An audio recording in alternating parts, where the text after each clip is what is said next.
Hello friends, welcome to CCD complete course destination. जैसे कि हमने लास्ट क्लास में आपकी एक्सरसाइज 1.2 कंप्लीट की थी, ठीक है। और अब हम मूव करेंगे एक्सरसाइज 1.3 पे, जिसमें कि इंटीजर्स की मल्टीप्लिकेशन के बारे में पढ़ेंगे, ठीक है।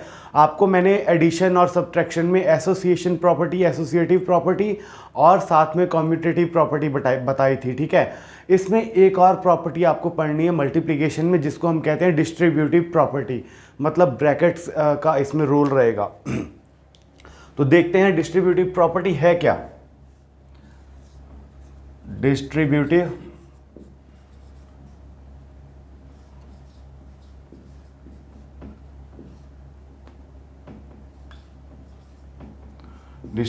प्रॉपर्टी क्या कहती है आपकी डिस्ट्रीब्यूटिव प्रॉपर्टी? देखिए, अगर आपके पास कभी भी कोई भी इंटीजर्स ऐसे दिया हुआ है a इंटू में b प्लस सी, तो आप इसको लिख सकते हैं a into B plus a into C. ये तो हो गया अगर आपके पास सिंगल है। वैसे आपके सिलेबस में सिर्फ बाहर में एक ही इंटीजर दिया होगा, ठीक है। मैं आपको डबल वाला भी बताता हूँ। अगर मान लो आपके पास ऐसे दिया है a plus B into bracket में b प्लस सी, प्लस की जगह माइनस भी हो सकता है, उसी हिसाब से यहाँ पे माइनस वगैरह लग जाएंगे, ठीक है। तो यहाँ पे आ जाएगा a into B plus B, a into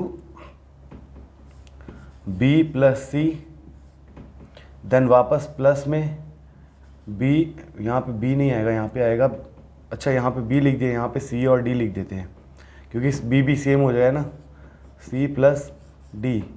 यहाँ पे आ जाएगा a into C plus D, यहाँ पे आ जाएगा b into C plus D. इसको ब्रैकेट को फर्दर खोलेंगे तो यह आ जाएगा आपका क्या, देखो, a into C plus a into D plus b into C plus b into D. तो आप इस कॉन्सेप्ट को समझ गए ना कि मतलब करना क्या है। इसमें ब्रैकेट को खोल के ऐसे हम लिख सकते हैं। यही प्रॉपर्टी आपको मल्टीप्लिकेशन में इस एक्सरसाइज में देखने को मिलेगी। तो फर्दर हम इसको क्वेश्चंस के थ्रू करते हैं कि क्वेश्चंस में क्या करना है, ठीक है। ये वाली प्रॉपर्टी आप लिख लीजिए और ये वाली प्रॉपर्टी मैं लिखे रहने देता हूँ, ये नीचे वाली मिटा दे रहा हूँ क्योंकि ये आपके सिलेबस में है नहीं।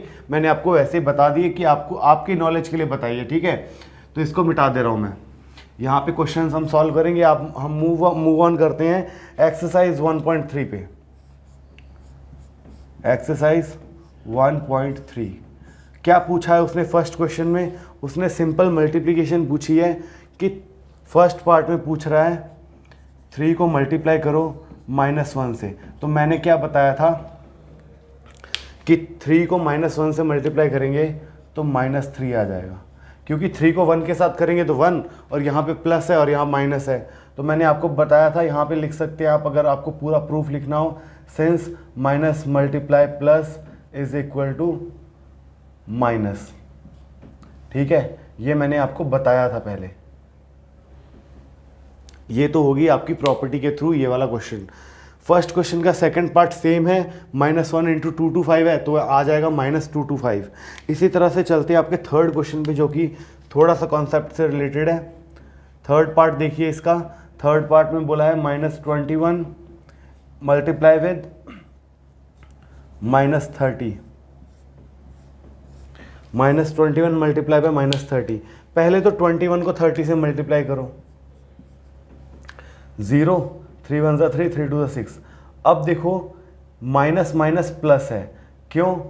क्योंकि minus multiply by minus is equal two plus होता है। ये मैंने पढ़ाया था, आपको बताया था कि माइनस इंटीजर को माइनस इंटीजर के साथ मल्टीप्लाई करेंगे तो प्लस इंटीजर उसका रिजल्टेंट आएगा, जो कि यहाँ पे है +630, ठीक है। इसी के साथ फोर्थ क्वेश्चन भी सेम है।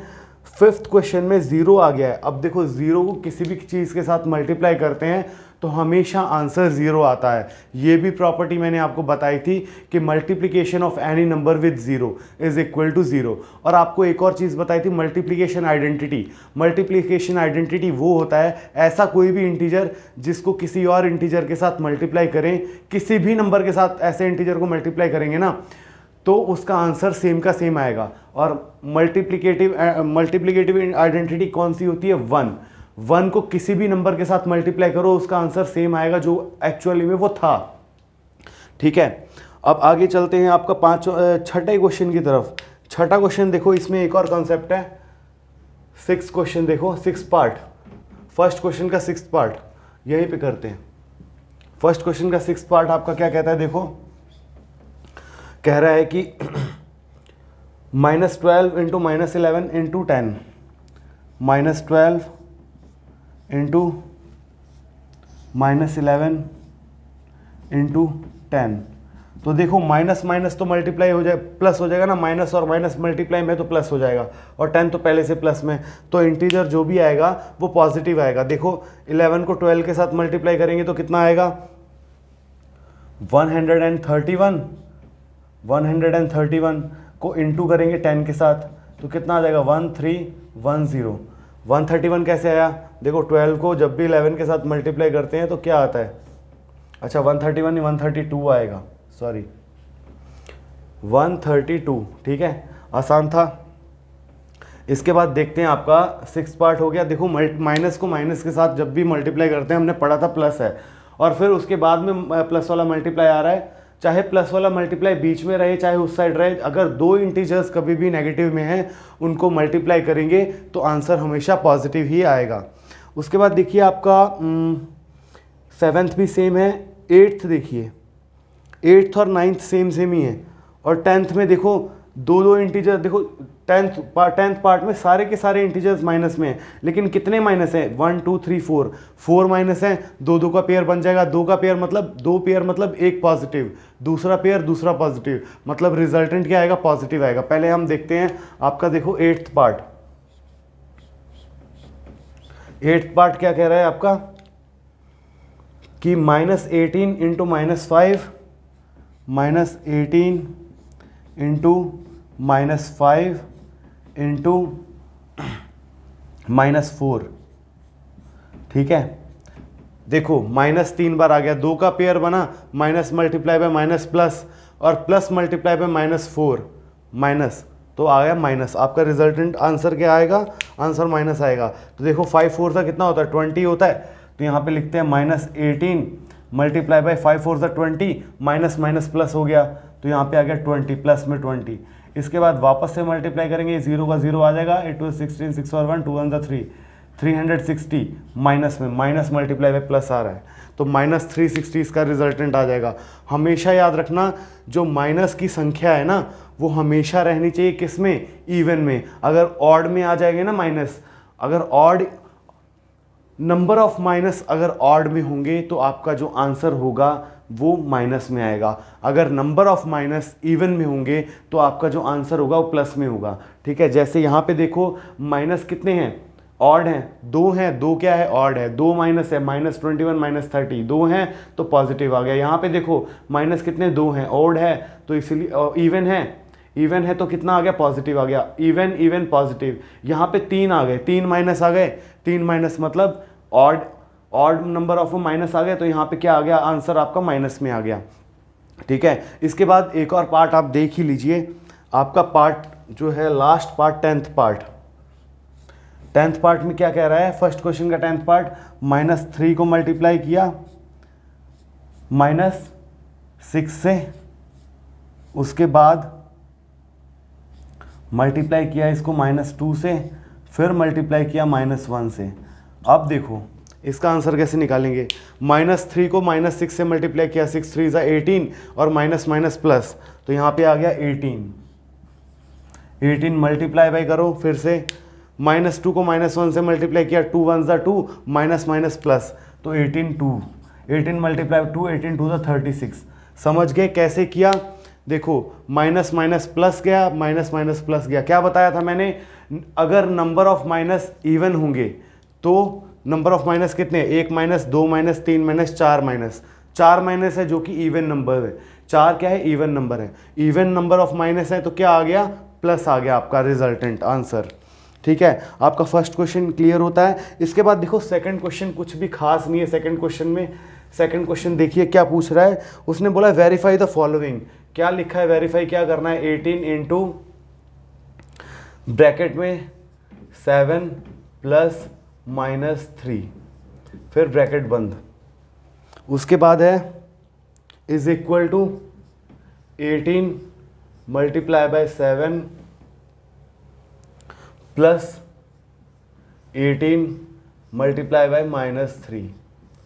ये पूछ रहा है वो कि ये प्रूफ करो, वेरीफाई करो कि ये सही लिखा है। ठीक है, वेरीफाई कैसे करते हैं आपको मैंने बताया था लास्ट। ठीक है, वेरीफाई करना सीखते हैं, पहले वेरीफाई कैसे करते हैं। देखो इसमें दो साइड दे रखी है, एक लेफ्ट हैंड साइड एक और राइट हैंड साइड। तो हम लिख सकते हैं इसको, पहले लिखेंगे by taking LHS, by taking LHS। LHS मतलब left hand side. Left hand side क्या कहती है, लेफ्ट हैंड साइड ये वाली है, ये है LHS। LHS LHS क्या कहता है, 18 इंटू 18 LHS मतलब लेफ्ट हैंड साइड, आपका लेफ्ट वही है left hand side. 18 into 7 plus minus 3, इसको सॉल्व करेंगे तो 18 इंटू 7 प्लस माइनस माइनस होता है, प्लस माइनस क्या होता है, ब्रैकेट खोलेंगे तो माइनस प्लस माइनस हो जाएगा -3। तो 18 इंटू 7 माइनस 3 4, 18 4 का कितना आ जाएगा 72। ठीक है, क्लियर हो गया। अब यहाँ पे लिख लेते हैं, यहीं पे इसका हाफ कर लेते हैं बाय टेकिंग RHS। RHS क्या है, ये RHS है। RHS क्या कहता है, 18 इंटू 7 प्लस 18 इंटू माइनस 3। ठीक है, देखो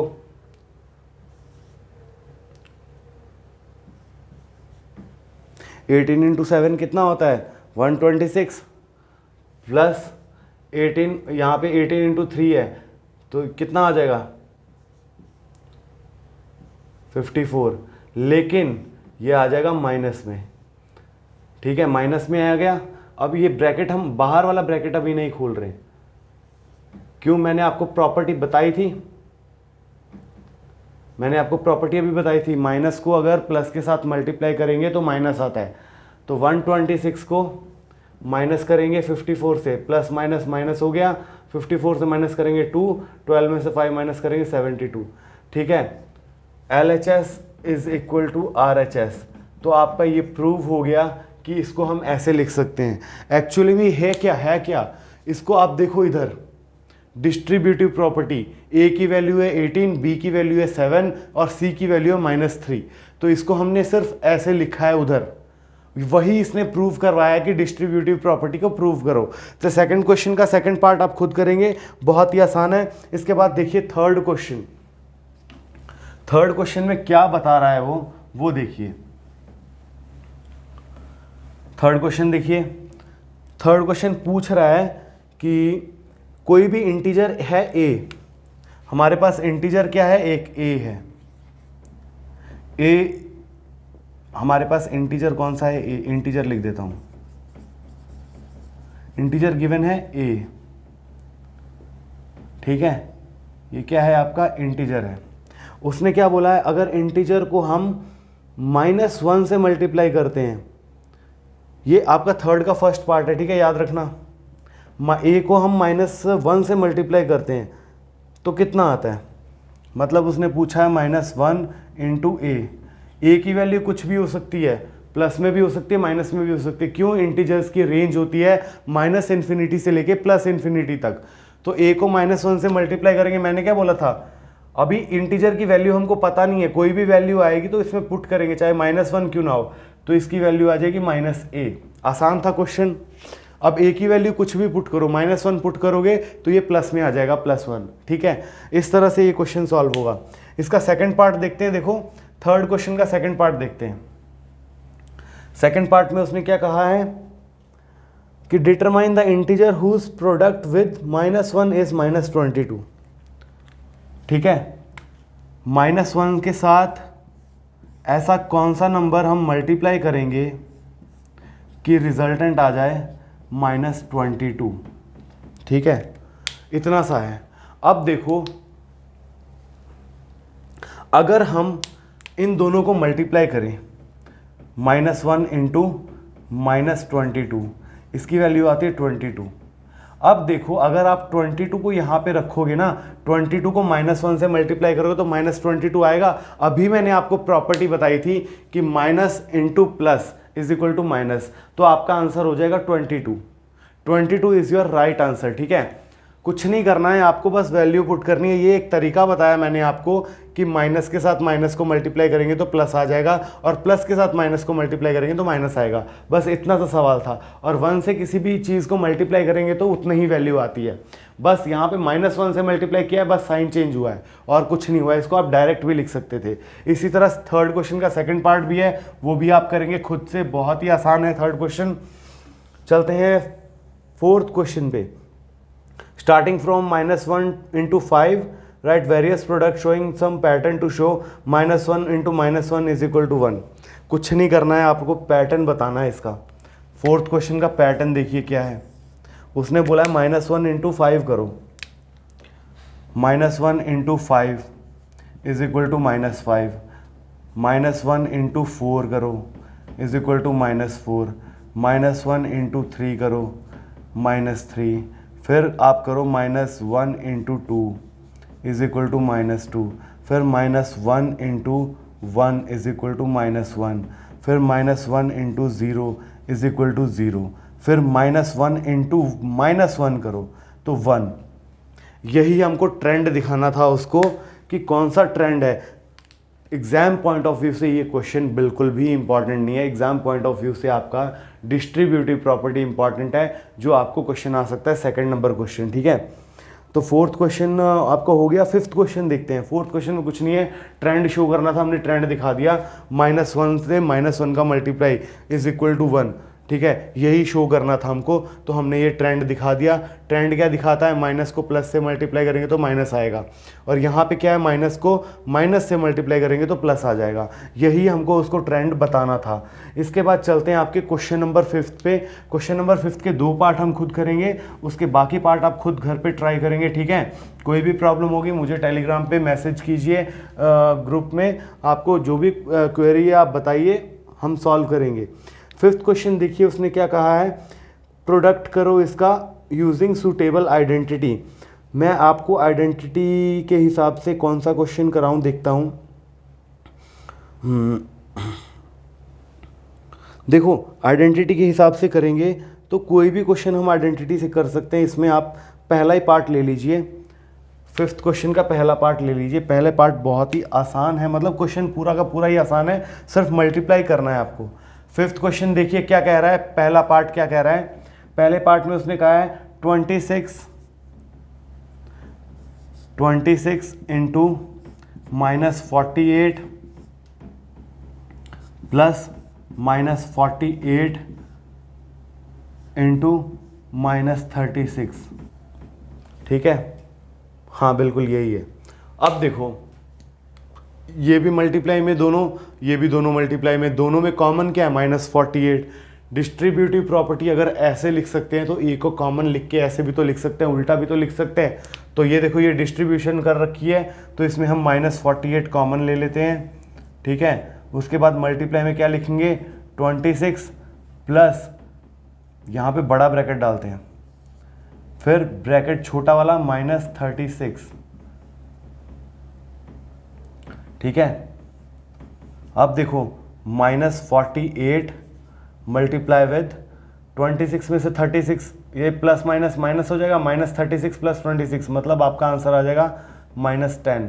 और माइनस को माइनस से मल्टीप्लाई करेंगे प्लस, आपका आंसर आ जाएगा 480, जिसका साइन जो है वो प्लस रहेगा। आपको सिर्फ इस चैप्टर में साइंस का ही ख्याल रखना है, कहाँ माइनस लगाना है और कहाँ प्लस लगाना है, इसके अलावा और कुछ भी नहीं है इस चैप्टर में, ठीक है। मल्टीप्लिकेशन का बाकी और कोई एग्जांपल देखते हैं, ठीक है।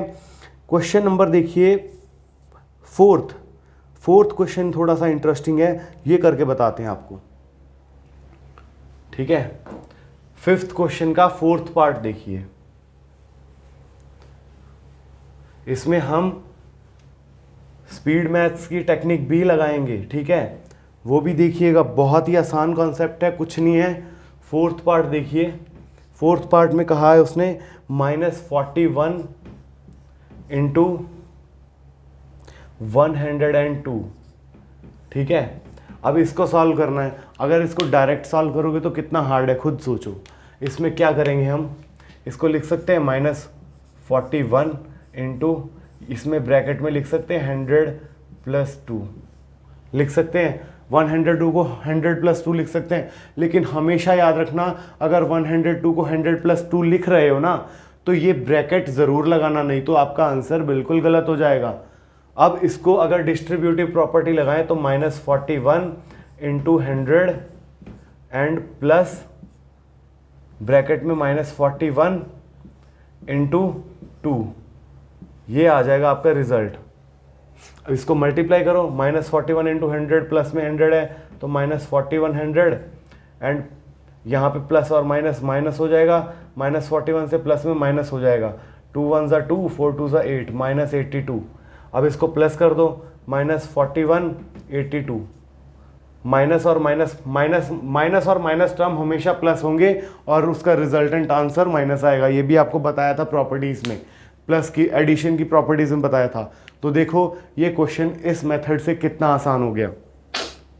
कुछ नहीं किया हमने, 102 को 100 + 2 लिखा, लेकिन ब्रैकेट में लिखा, ब्रैकेट खोला तो -41 इंटू 100 प्लस में -41 इंटू 2, तो इसको प्लस और माइनस माइनस हो गया और -41 इंटू 2 क्या हुआ, -82। तो -82 और -4100 को -4182 लिख दिया। इतना सा आपका कॉन्सेप्ट था, ठीक है। इसके बाद फिफ्थ क्वेश्चन बहुत ही आसान है, बाकी सारे के सारे कॉन्सेप्ट्स आप खुद करने का ट्राई करेंगे, ठीक है। अच्छा एक और पार्ट इसका करा देते हैं, देखिए सेवेंथ पार्ट देखिए कैसे करेंगे। इसको मैं सिर्फ डिस्ट्रीब्यूटिव प्रॉपर्टी लगा के बता दूंगा आपको, बाकी आप मल्टीप्लाई खुद कर लीजिएगा, ठीक है।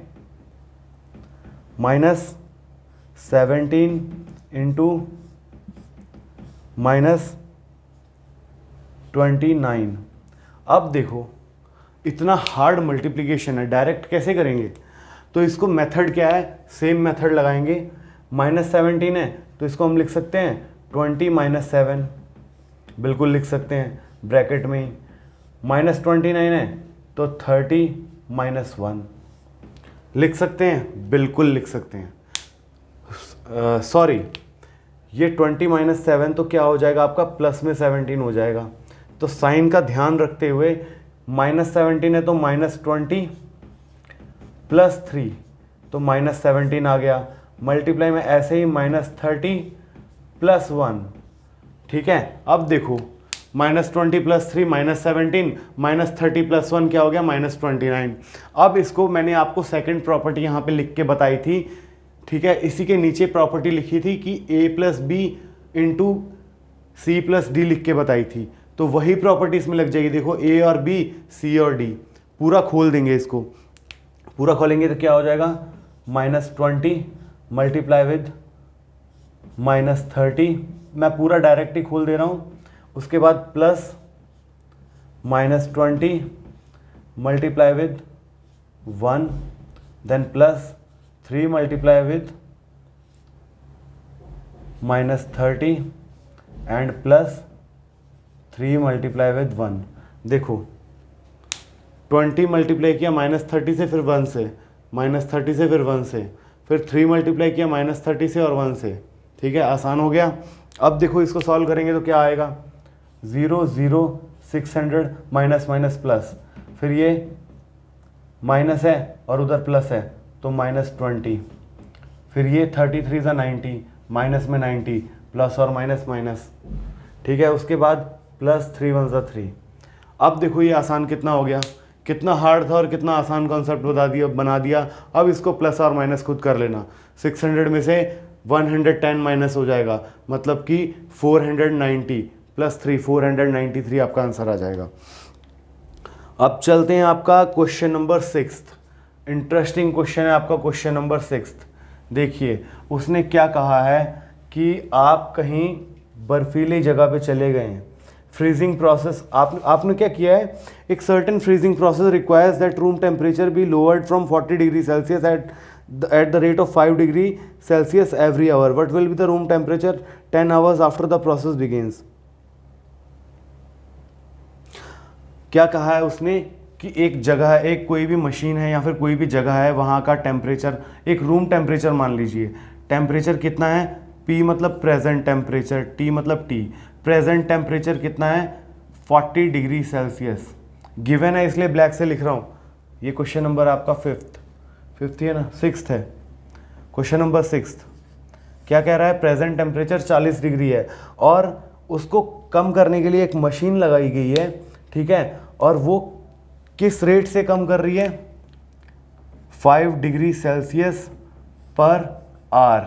1 घंटे में 5 डिग्री सेल्सियस कम कर रही है, इसलिए मैंने माइनस लिख दिया। माइनस का मतलब ये नहीं कि माइनस में चला गया, छोड़ो माइनस लिख नहीं रहा। ये है टेम्परेचर आपका जो कम कर रही है, कम करना मतलब नीचे को एरो दे रहा हूँ। माइनस लिखता तो कई लोग यही समझते हैं कि ये माइनस में टेम्परेचर ले जा रही है, ऐसा नहीं है। 5 डिग्री सेल्सियस हर घंटे में कम कर रही है। उसके बाद उसने क्या कहा है कि 10 घंटे बाद टेम्परेचर कितना होगा। 1 घंटे में अगर 5 डिग्री सेल्सियस कम कर रही है तो 10 घंटे में कितना हो जाएगा, 5 × 10 जो कि है 50 डिग्री सेल्सियस कम हो जाएगा। और 50 डिग्री सेल्सियस कम होगा तो क्या हो जाएगा, मतलब 40 डिग्री में से माइनस कर देंगे 50 डिग्री, कम हो रहा है तो माइनस में जाएगा ना, तो ये आ गया -10 डिग्री सेल्सियस। मतलब आपका 10 घंटे बाद आपका टेम्परेचर जो होगा रूम का वो हो जाएगा कितना, -10 डिग्री सेल्सियस। कुछ भी नहीं था इसमें। 1 घंटे में 5 डिग्री सेल्सियस कम कर रहा है, 10 घंटे में कितना कम करेगा, 50 डिग्री सेल्सियस। आपका रूम टेम्परेचर अभी 40 डिग्री है तो 10 घंटे बाद कितना हो जाएगा, 40 में से 50 माइनस कर देंगे तो जो का आंसर आएगा आपका -10 डिग्री सेल्सियस। इसके बाद क्वेश्चन देखते 7th। एक क्लास टेस्ट लिया किसी ने, टीचर ने क्लास टेस्ट लिया, बच्चों ने क्लास टेस्ट दिया, अलग अलग स्टूडेंट्स ने अलग अलग क्वेश्चन सही भी किए और गलत भी किए। उसने क्या बताया देखो, क्वेश्चन नंबर 7 का फर्स्ट पार्ट देखो। फर्स्ट पार्ट क्या कह रहा है कि मोहन को M से डिनोट कर रहा हूं, मोहन ने 4 क्वेश्चन सही किए। मोहन ने, देखो करेक्ट आंसर मतलब कि राइट आंसर मतलब ये, ठीक है, रॉन्ग आंसर मतलब क्रॉस। सही कितने किए, 4 क्वेश्चन। ये हो गया क्वेश्चन का साइन, ठीक है। क्वेश्चन 4 सही किए और गलत कितने किए हैं, 4 सही किए हैं और 6 गलत किए हैं, 6 गलत किए हैं। और ये S मतलब स्कोर। अब स्कोर का रेट क्या है कि अगर बच्चा 1 सही कर रहा है उसके 5 पॉइंट मिल रहे हैं, और अगर ऐसे नहीं, यहां लिख देता हूं, अगर 1 क्वेश्चन सही कर रहा है तो मिल रहा है कितने नंबर मिल रहे हैं उसको, 5 नंबर मिल रहे हैं। अगर 1 क्वेश्चन गलत कर रहा है तो कितने नंबर माइनस हो रहे हैं, -2। ठीक है, समझ गए आप। उसने क्या क्वेश्चन में कहा है कि अगर 1 क्वेश्चन सही कर रहा है तो 5 मार्क्स मिल रहे हैं और 1 क्वेश्चन गलत कर रहा है तो -2 मिल रहे हैं। अगर कोई भी क्वेश्चन नहीं अटेम्प्ट कर रहा है, कोई भी क्वेश्चन नहीं अटेम्प्ट कर रहा है, 0 अटेम्प्ट, ए से डिनोट कर रहा है अटेम्प्ट, तो 0 मार्क्स है। अगर कोई क्वेश्चन अटेम्प्ट नहीं कर रहा है तो उसके 0 मार्क्स है। क्वेश्चन अटेम्प्ट नहीं करने के 0 मार्क्स हैं, अगर गलत किया है तो -2 है, सही किया है तो 5 है। तो मोहन ने 4 सही किए हैं और 6 गलत किए हैं, तो देखो मोहन के कितने नंबर हो जाएंगे, यहाँ पे देख सकते हैं आप। अगर 4 क्वेश्चन सही है तो 1 क्वेश्चन के 5 मार्क्स हैं, इसको मल्टीप्लाई बाय 5 कर देंगे तो 20 मार्क्स इसके आ जाएंगे प्लस में, और गलत के -2 मार्क्स हैं तो -12। टोटल मार्क्स मोहन के कितने हुए, टोटल मार्क्स मोहन के कितने हुए, 20 - 12 8। टोटल मार्क्स मोहन के हो गए 8। इसी तरह से इसका सेकंड पार्ट देखिए, मोहन के बाद रेशमा, रेशमा को आर से डिनोट कर रहे हैं। रेशमा के सही क्वेश्चन कितने हैं? सही क्वेश्चन है 5, 5 क्वेश्चन सही हैं और गलत कितने हैं? और 5 क्वेश्चन ही गलत हैं, 5 क्वेश्चन ही गलत हैं। तो देखो सही क्वेश्चन के कितने मार्क्स हैं? 5 × 5 और गलत के 2, 5 5 = 25, गलत के -2 हैं, याद रखना। तो यहाँ पे आ गया -10। टोटल कितना हो गया इसका? 15 मार्क्स टोटल हो गए रेशमा के। इसके बाद थर्ड पार्ट इसी का देखिए, थर्ड पार्ट इसका आप खुद करिए, हीना का कुछ भी नहीं है, सेम मेथड है, कितने सही किए कितने गलत किए हैं, उसके बाद टोटल मार्क्स निकाल दो दोनों को प्लस करके। देखो इसको माइनस नहीं करेंगे, इसको प्लस करेंगे। 20 + -12 = 8। ठीक है, गलती से भी माइनस मत कर देना इसको, क्योंकि हमने पहले ही मान लिया है कि जो गलत क्वेश्चन है उसके नंबर कितने मिले? -2। ठीक है, इसके बाद चलते हैं आपके, देखो 8th क्वेश्चन भी आपका सेम मेथड है, उसमें बस मार्क्स थे, इसमें कुछ बैग्स सेल किए हैं, कुछ किसी में प्रॉफिट हो रहा है किसी में लॉस हो रहा है, उसी के बारे में बताना है। 9th क्वेश्चन देखिए, रिप्लेसमेंट मांगी है उसने। 9th क्वेश्चन देख लीजिए, 8th क्वेश्चन खुद ट्राई कीजिएगा, मैंने 7th क्वेश्चन उसके टाइप का बता दिया है। 8th क्वेश्चन खुद टाइप करके देखिएगा इसको घर पे। अगर नहीं सॉल्व होगा तो प्लीज़ बता देना मेरे को, मैं अगली वीडियो में बता दूंगा आपको। 9th क्वेश्चन देखिए, फर्स्ट पार्ट में क्या मांग रहा है वो? -3 को मल्टीप्लाई करो किसी ऐसे नंबर से कि आपका आंसर कितना आ जाए? 27। अब देखो 27 3 के टेबल में कब आता है? जब 9 से मल्टीप्लाई करते हैं, और यहाँ पे हमको प्लस में 27 चाहिए, यहाँ पे माइनस में 3 है। अगर हम यहाँ पे डायरेक्ट अगर 9 लिख देंगे तो आपका आंसर माइनस में नहीं आएगा, -9 + +9, यहाँ पे आ जाएगा -9, मतलब 9 3 = 21 और माइनस मल्टीप्लाई बाय -27। तो 9th क्वेश्चन भी बहुत आसान है, इसके सारे क्वेश्चंस आप खुद करके देखिएगा।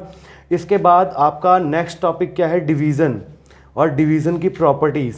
ठीक है, इसके बाद ये आपकी लास्ट एक्सरसाइज है डिवीज़न की, इसके बाद कुछ भी इसमें नहीं है।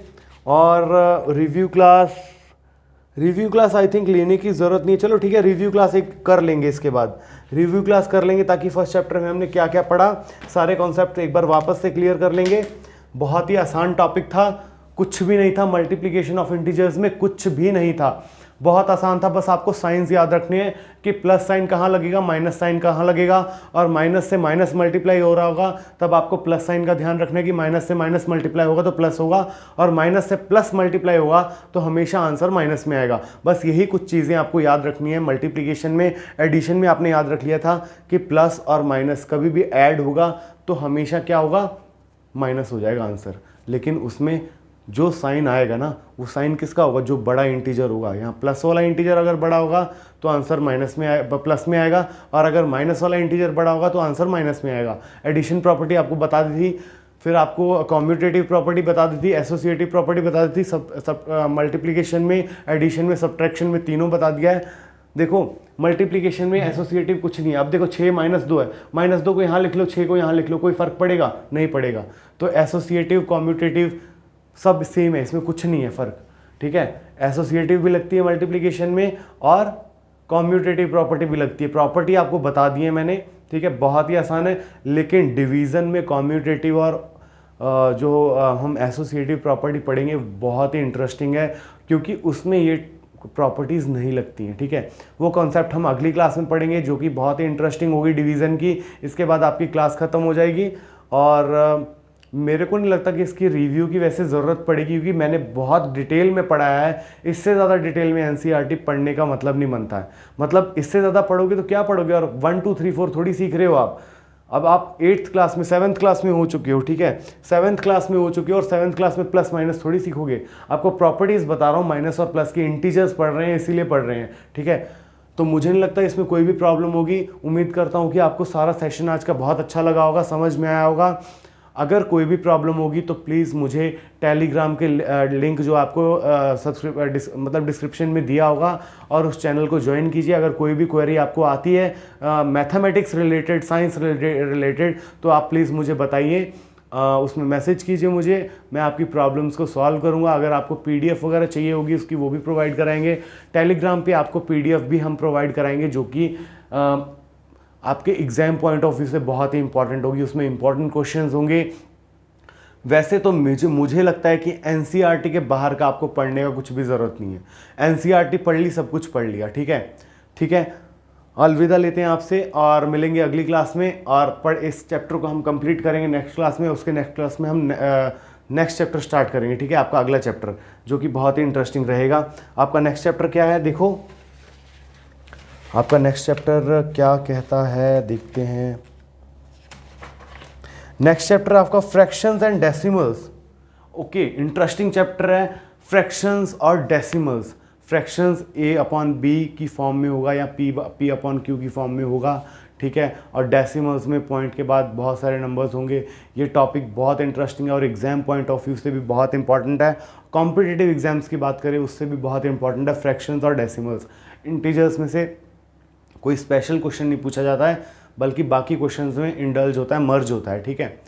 तो मिलते हैं अगली क्लास में, अलविदा लेते हैं आपसे। अगली क्लास में मिलेंगे इसी समय, ठीक है। Okay, thank you and have a nice day. Okay, thank you.